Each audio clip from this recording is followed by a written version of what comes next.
Everybody be ready.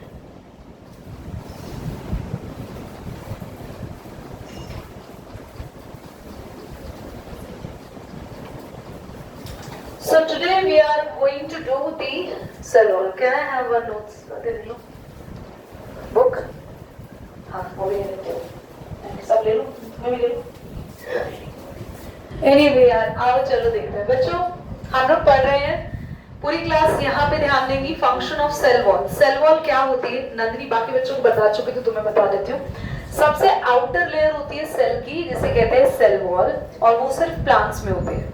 हम लोगों के सेल में आउटर लेयर सेल वॉल नहीं होती. हमारे सेल में होती है सेल मेम्ब्रेन.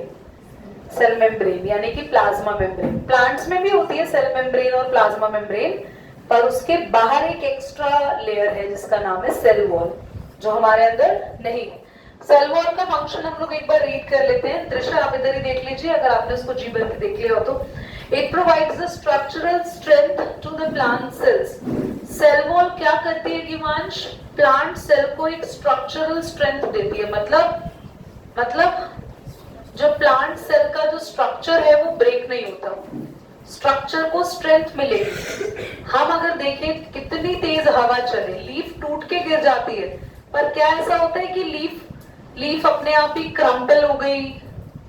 नहीं, लीफ सूख जाती है पर उसकी शेप चेंज है ना. यस, क्योंकि सेल वॉल उसकी शेप को चेंज नहीं होने देती. हाँ दीदी हम तो कर लेते हैं लीफ को ऐसे लेके ऐसे. अबे तो भैया तुम्हारी गर्दन को भी कोई ऐसे करेगा तो शेप चेंज हो जाएगी ना तुम्हारी भी. देखो है ना. अगला प्रीत, आप टाइम प्रीत नहीं है तो कौन है? आरव. बेटा पढ़ने से ज्यादा तो शर्मा रहे हैं यहाँ पे. शर्माइए नहीं, आराम से पढ़िए. हम आपको कुछ अलग से नहीं पढ़ा रहे हैं. और वो प्रीत महाराज जिसके भी घर के आसपास रहते हैं उसको बोलो कि भैया रेगुलर क्लास लेने आए. It permits the cell and plant cells of plant, fungi and bacteria to withstand in a very dilute external medium without bursting. बच्चों आप देखा होगा प्लांट को हम लोग पानी देते रहते हैं, प्लांट के आसपास भी पानी होता है. कभी कभार तो प्लांट जैसे है कि पानी में ही ग्रो करते हैं, है ना. तो तब भी उनके सेल्स के अंदर थोड़ा बहुत पानी तो जाता ही है, तो वो सेल बर्स्ट नहीं होते, फटते नहीं है. तो प्लांट के सेल बर्स्ट क्यों नहीं होते हैं? क्योंकि उनके पास आउटर कौन सी लेयर है? Cell wall. तो प्लांट के सेल वॉल ने सेल्स को बर्स्ट होने से प्रोटेक्शन देती है. सेकेंड. थर्ड है अब it gives definite shape. Plant की जो भी शेप है सेल की, वो किस वजह से होती है? सेल वॉल की वजह से. Because of the cell wall plant cell can withstand much greater change in the surrounding medium. बेटा हम लोग प्लांट की तरह दिनों दिन, हर साल, हर मोमेंट पे क्या एक ही जगह खड़े रह सकते हैं? नो. हमारी बॉडी उसी वक्त खत्म हो जाएगी जब हम उसके अंदर, अगर हमने सोच भी लिया ना तो भैया नहीं पॉसिबल होगा. इतने वेदर होते हैं, बारिश, तूफान, ये वो, गर्मी, सर्दी, पर प्लांट सब झेलता है. तो ये ताकत कहाँ से आती है? सेल वॉल की वजह से. हमारे अंदर नहीं है सेल वॉल, हमारे सेल्स के आसपास ये कवरिंग नहीं है, तो हम ये अंदर, हमारे अंदर स्ट्रेंथ भी नहीं. Cell wall protects the cell against pathogen. Very good. Plants को तो हमारे जैसे कपड़े भी नहीं पहनने, है ना तो प्लांट्स हाथ धोने जाता है. कभी देखा है प्लांट कह रहे यार मैं हैंड वॉश कर लूं, गंदे हाथ हो गए मेरे. तो क्यों? क्योंकि प्लांट के पास मिट्टी भी आती है, पैथोजेंस भी आते हैं, कीड़े भी आते हैं, इंसेक्ट्स भी आते हैं, तब भी वो उसके अंदर नहीं एंटर कर पाते, क्योंकि कौन सी लेयर है? Cell wall. तुम बस सेल वॉल बोलो आज, है ना, यही मंत्र है तुम्हारे लिए. अब हम डिफरेंस बिटवीन पर आते हैं. बेटा देखिए नोट्स में point number 14. Cell wall it is present only in plant cell. पढ़ा ही दिया है. और सेल मेम्ब्रेन यानी प्लाज्मा मेम्ब्रेन दोनों में होती है, प्लांट में भी होती है और एनिमल में भी होती है. It is the outer most covering of the plant cell. Cell wall plant cell की आउटर मोस्ट कवरिंग है, और सेल मेम्ब्रेन किसकी आउटर मोस्ट कवरिंग है बच्चों? हमारी एनिमल सेल की. Cell wall present outside the plasma membrane. इधर देखो, इधर देखो, ये सेल है, सेल के अंदर होती है ये वाली लेयर. देखो दो लेयर है. ये क्या है? Cell wall. ये कौन सी है? Cell membrane. सेल मेम्ब्रेन या फिर इसको और क्या बोल सकते हैं, और इसके अंदर होता है साइटोप्लाज्म। ये जो लिक्विड होता है सेल का उसे कहते हैं साइटोप्लाज्म। तो प्लाज्मा मेम्ब्रेन के बाहर कौन होता है, और साइटोप्लाज्म के बाहर कौन है, सेल मेम्ब्रेन। तो देख लीजिए यही पॉइंट है, सेल वॉल के अंदर है third point, it is present outside the plasma membrane. तो प्लाज्मा मेम्ब्रेन के बाहर है कौन, सेल वॉल, और वहां पे it is present outside the cytoplasm. Cell wall is rigid, rigid का मतलब होता है हार्ड, मैंने पहले भी बताया है, comparatively thick. Cell wall rigid होती है यानी हार्ड होती है और थोड़ा थिक भी होती है, और सेल मेम्ब्रेन कैसी होती है, हमेशा फ्लेक्सिबल। इसीलिए प्लांट से ज्यादा फ्लेक्सिबल है हम लोग, है ना। डांस कर लेते हैं ना हम लोग कैसा भी, और भैया इंडियाज गॉट टैलेंट देखो तो आप तो फ्लेक्सिबिलिटी के पूरे मुकाम पर पहुंच जाएंगे कि फ्लेक्सिबिलिटी कितनी होती है लोगों में। प्लांट करता है, कभी प्लांट को देखा है ऐसी थोड़ी बहुत फ्लेक्सिबिलिटी, अगर तेज आंधी आ जाए तो वहीं पे तो उसकी डंडियां टूट जाती है, ब्रांचेस टूट जाती है ना। बड़े पेड़ की बात नहीं कर रही, छोटे छोटे प्लांट्स में तो ऐसा हो ही जाता है। होता है ना, घर में तेज आंधी आए तो घर के ऊपर जो लगे पौधे हैं वो बेचारे कैसे हो जाते हैं, डांस नहीं कर पाता ना ज्यादा प्लांट ऐसे, क्योंकि फ्लेक्सिबिलिटी नहीं है सेल वॉल में। प्लाज्मोलिसिस पर आते हैं, when a living cell loses all the water through the osmosis, there is a shrinkage and the contraction of the content of the cell away from the cell wall is known as plasmolysis. तो जब भी हमारा cell wall, हमारा cell, plant cell या कोई भी cell अपना सारा पानी लूज कर देता है। आपको याद है हम लोगों ने हाइपरटोनिक सॉल्यूशन पढ़ा था, हाइपर याद है, ये वही वाला केस ही है। और भी छोड़ो, घर में सैलेड देखा, सैलेड मम्मी ने सैलेड में नमक डाल के छोड़ दिया, 1-2 घंटे बाद उस सैलेड में वो खीरा भी उठाओगे ना ऐसे डांस करेगा। देखा तुमने वो खीरे की हालत, अभी अभी खीरा काटा है मम्मी ने, बढ़िया ऐसे एकदम तंदुरुस्त खीरा दिखता है एकदम, उसमें नमक डाल के छोड़ दो 3-4 घंटे में। और भी छोड़ो, स्कूल में देखे हो कभी आपने खीरा ले गए हो आप लोग कट करके, उसके स्लाइसेस ऐसे हो जाते हैं, नहीं देखा आपने? आपने घर में सैलेड नहीं देखा? उसमें नमक डालने के बाद देखा नहीं, सौगी हो जाती सब्जियां, हिंदी में वो लिलपिली हो जाती, लिलपिली है ना, ऐसे ही बोलते हैं। आई डोंट नो, हमारे घर तो ही बोलते हैं, थोड़ा गंदा है अजीब सा।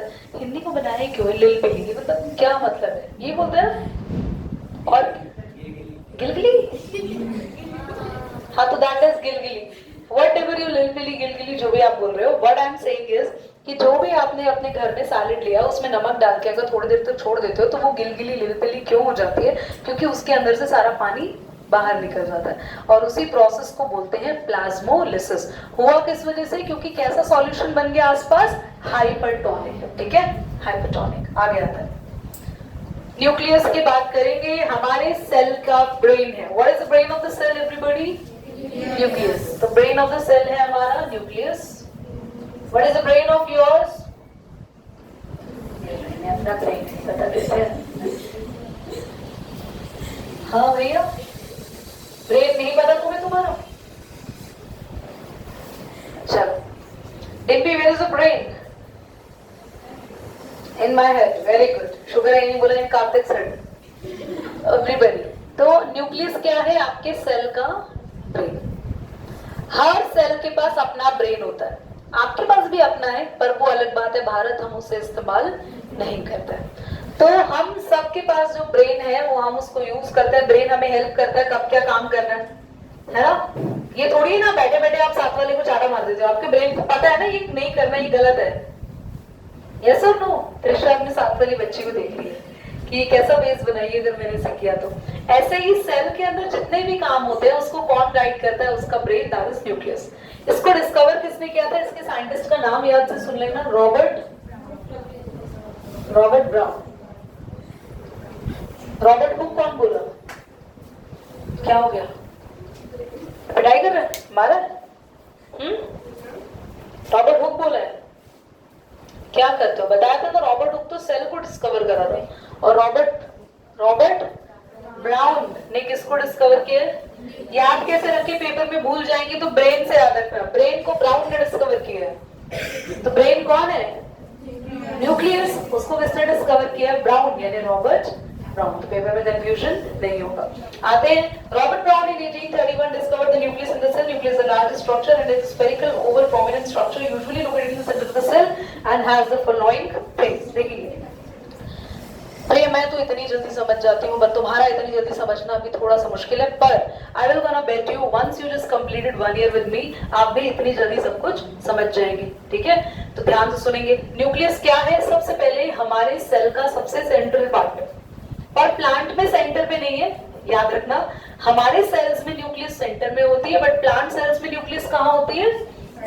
कॉर्नर। साइड में क्यों? कहाँ साइड है? हाँ, बगल में लिख दो ना, इससे अच्छा तो तुम लोग कॉर्नर। क्या लिखेंगे?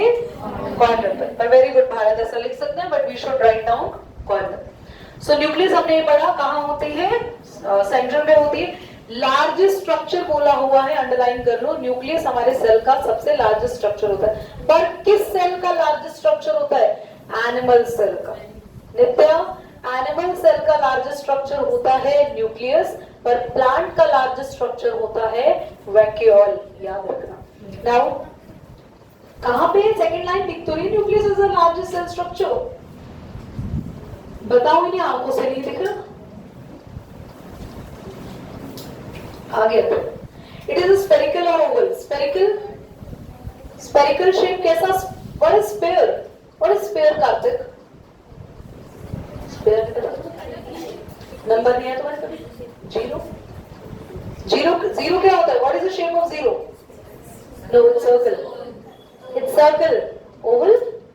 हाँ, मतलब ठीक है, it's oval. Now what is this? Circle. Sphere होता है बॉल। स्फीयर को हम बोर्ड पे नहीं बना सकते, है ना? स्फीयर को हम बनाना भी चाहेंगे तो वो क्या ही बन जाएगा? अल्टीमेटली सर्कल बन जाएगा। Circle is just, this is a bangle. Bangle is the circle. Yes, this bangle is the circle, but the ball is the sphere. Now you can see the difference. It is a 2D shape, पर ball कैसी है? 3D shape. तो sphere, तो हमारी nucleus भी कैसी होती है? स्फेरिकल, ओवल भी हो सकती है, यहाँ पे दोनों लिखे हैं। Nucleus has the following important parts. Nucleus के चारों तरफ एक मेम्ब्रेन होती है बच्चों। फर्स्ट पार्ट में जिसका नाम है न्यूक्लियर मेम्ब्रेन, और यहाँ पे छोटे छोटे पोर्स भी बने जो मैं भी बोर्ड पर बनवाऊंगी। न्यूक्लियोप्लाज्म, न्यूक्लियोप्लाज्म होता है एक डेंस लिक्विड। हमारे न्यूक्लियस के अंदर एक गाढ़ा विस्कस डेंस एक लिक्विड होता है जिसको बोलते हैं न्यूक्लियोप्लाज्म, और उसके अंदर एक थ्रेड लाइक मटेरियल घूमता रहता है जिसका नाम है क्रोमेटिन मटेरियल। अंडरलाइन कर लो। in which chromatin and nucleolus are suspended. Chromatin और nucleolus are suspended. देखो इधर देखो, ये आपको न्यूक्लियस दिख गई? This is your what? This is your what? Nucleus की सबसे आउटर मेम्ब्रेन कौन सी होती है? Nuclear membrane. That is nuclear membrane पूरी ऐसे बनी बनाई नहीं होती बच्चों, ये कहीं से ऐसे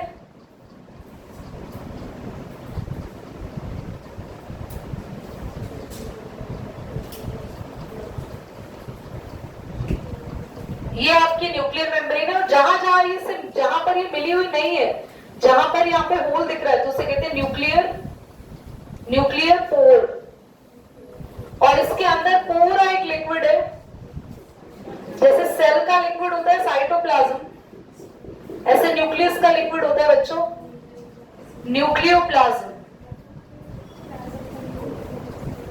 न्यूक्लियोप्लाज्म के साथ साथ आपकी न्यूक्लियस के अंदर there is a thread-like material, there is a thread-like structure.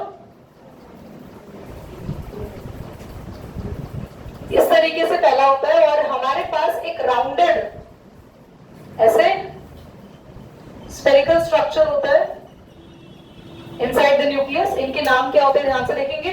ये थ्रेड-लाइक स्ट्रक्चर है जिसका नाम है क्रोमेटिन मटेरियल,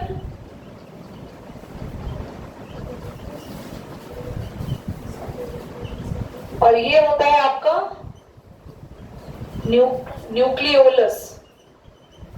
न्यूक्लियो राइट से नहीं कर, दैट इज न्यूक्लियोलस। इतना समझ आया आप सभी को? न्यूक्लियस के अंदर लिक्विड होता है जिसका नाम है न्यूक्लियोप्लाज्म, थ्रेड लाइक स्ट्रक्चर होता है जिसका नाम है क्रोमेटिन मटेरियल, उसके अलावा एक और राउंडेड बॉल लाइक स्ट्रक्चर होता है जिसको बोलते हैं न्यूक्लियोलस। आगे बढ़ते हैं। Third point, chromatin material. It consists of a long coiled network of the thread-like structure.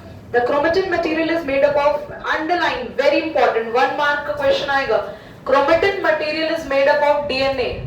DNA से बना होता है, which is responsible for storing and transmitting the hereditary information from one generation to next, and it condenses into compact rod-like bodies called chromosome at the time of cell division. बच्चों, cell division में आपको आगे पढ़ाऊंगी, but इस cell division में क्या हो रहा है जरा एक ध्यान से देखेंगे, सुनेंगे सभी बच्चे.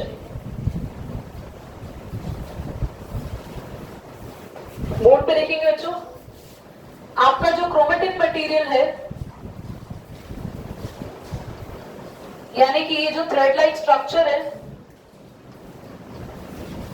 ये किससे मिलके बना हुआ है? मेड अप ऑफ ये बेटा, ये that is DNA. Chromatin material जो कि थ्रेड लाइक स्ट्रक्चर है, किससे मिलके बना है बच्चों? डीएनए. डीएनए क्या होता है? डीएनए हमारे पेरेंट से, हम जैसे हम लोग सबने अपनी रिप्रोडक्शन पढ़ा है क्लास 8 में, हम सब पढ़कर आए. हमारे फादर से स्पर्म आता है, मदर से ओवम आता है, और जब वो मीटअप करते हैं तो हम बनते हैं, है ना? हम कैसे बने? हम सबसे पहले जब फॉर्म हुए तो क्या थे? जायगोट.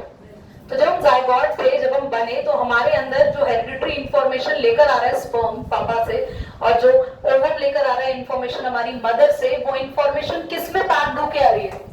और अभी भी वो, इसमें मुस्कुराने वाली कौन सी बात है बेटा? If I am going to teaching any logical topic like this, like sexual reproduction, like I'm going to talk about sperm and ovum, if you are supposed to laugh, that means you are not a student. And if you are literate, पढ़े लिखे हैं, तो भैया इसको समझो.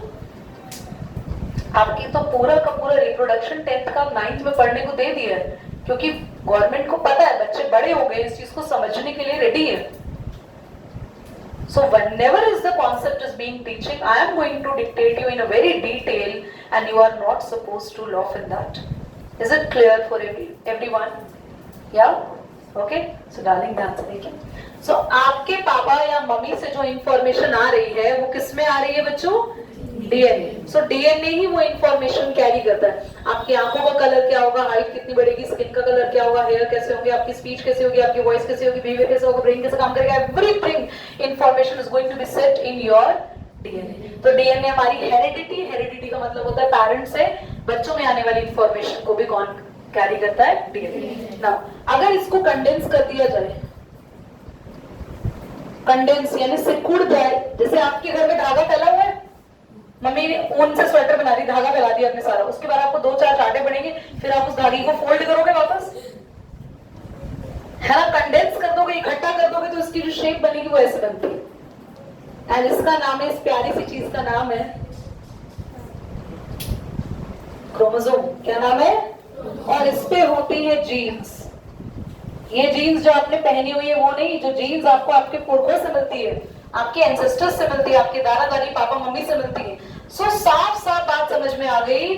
तो DNA क्या था? जो इंफॉर्मेशन कैरी कर रहा था. और डीएनए ने क्या बनाया? एक थ्रेड लाइक स्ट्रक्चर बनाया, जिसका नाम क्या था? Chromatin material. क्रोमेटिन मटेरियल को इकट्ठा करेंगे तो हमें क्या मिल जाएगा? क्रोमोसोम. क्रोमोसोम एक्चुअली बना किससे हुआ है? क्योंकि इससे ये बना और इससे ये बना, और इस क्रोमोसोम के ऊपर लोकेटेड होती है वो पॉइंट्स जहां पे हमारी इंफॉर्मेशन स्टोर होती है, वो है जीन्स. इसका मतलब तेरी जीन्स यहाँ नहीं होती भैया, यहाँ भी थी जीन्स, इसके पास भी थी, क्योंकि डीएनए में इंफॉर्मेशन अगर आपसे पूछे तो स्टोर होती कहाँ है? वो आपकी जीन्स में स्टोर होती है. Is that clear?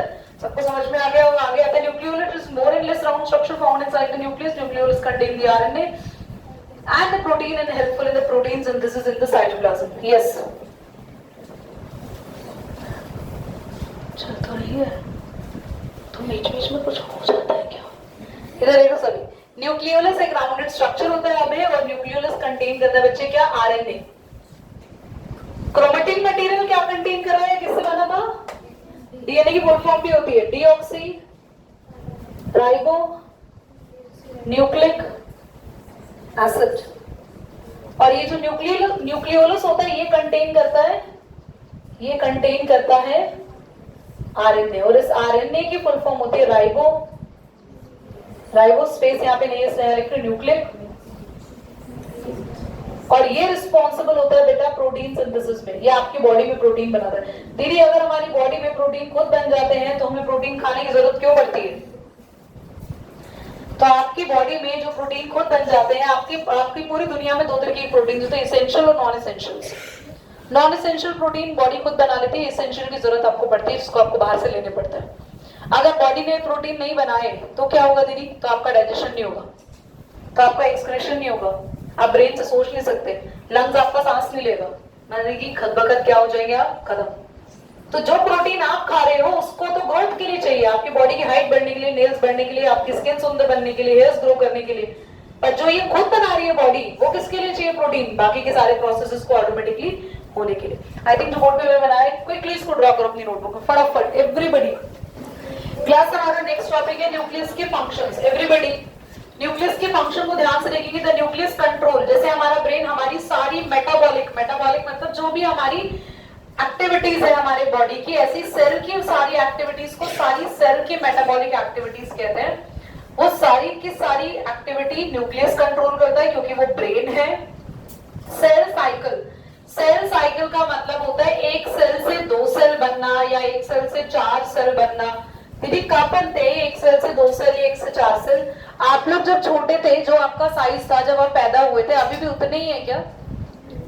बड़े हो गए हैं क्या? अच्छा, मतलब थोड़े छोटे हुए थे। ये बड़े कैसे हो रहे हैं आप? सेल्स आपके बॉडी में क्या कर रहे हैं? डिवाइड कर रहे हैं, अपने नंबर को इंक्रीज कर रहे हैं। और सेल्स के नंबर को इंक्रीज करना कहते हैं सेल साइकिल।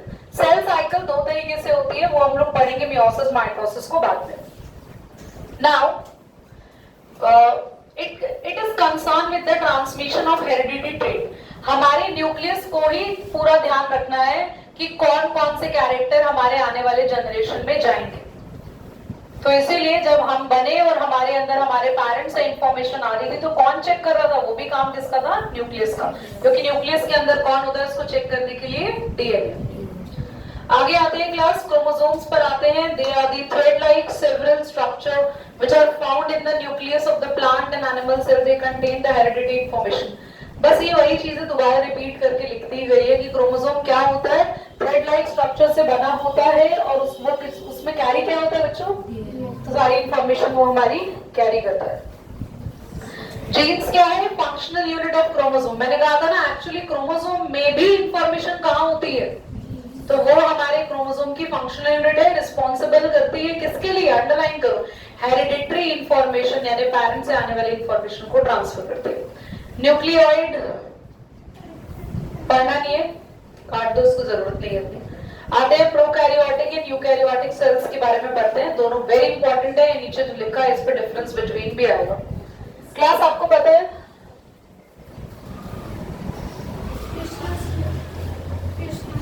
कृष्णा कहाँ? 5:45 बजे क्लास होगी ना बेटा उसकी। यहाँ से आ जाओ, यहाँ से क्या हो गया? अच्छा, कृष्णा की क्लास 5:45 बजे होती है बेटा। ये रिकॉर्ड में हो गया, फालतू का रिकॉर्ड करते कभी। एवरीबॉडी क्या पढ़ रहे थे हम? देखो तुम्हें नहीं पता क्या पढ़ रहे थे हम। 2 टाइप्स ऑफ सेल्स, है ना बेटा? इस दिमाग को खोल के, मुझे लगता है तुम्हारे दिमाग में तो डीएनए ही नहीं है। कितने खुश हो रहे जान के, थैंक गॉड हमारे दिमाग में तो डीएनए ही नहीं है। मतलब हमारी कोई गलती ही नहीं है इसमें, हम नहीं पढ़ते तो। Very good. अब घर जाके ये मत बोल देना कि हमारी मम्मी कोई गलती नहीं है, हम तो पढ़ते हैं, हमारे दिमाग में डीएनए नहीं है।